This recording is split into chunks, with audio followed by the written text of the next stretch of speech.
म्हणजे आमची एक मैत्रीण असं म्हणते, की जेव्हा आत पटत नसतं नवरा बायकोंचं, तरी आपण चालू ठेवतो.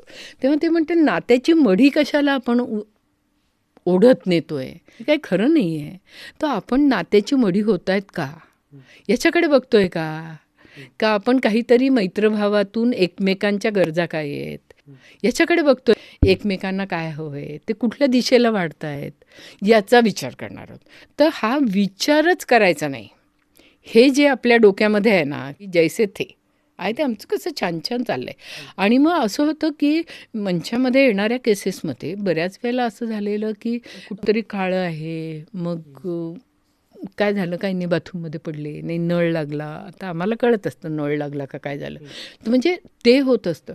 आता आमच्या मैत्रिणी असं सांगतात की माध्यमांमध्ये काम करणाऱ्या ज्या हिरोईन्स असतात, त्यांचा मेकअप करताना खूप प्रॉब्लेम येतो. कारण बऱ्याच वेळेला त्यांना असं काय काय झालेलं असतं, पण दाखवायचं तर आमचं किती छान चाललं आहे. म्हणजे या पद्धतीनीच्या ज्या दाखवण्याच्या आणि असण्याच्या, म्हणजे एकीकडे मला असं जे सतत वाटत आलं की आपला समाज दांभिक आहे.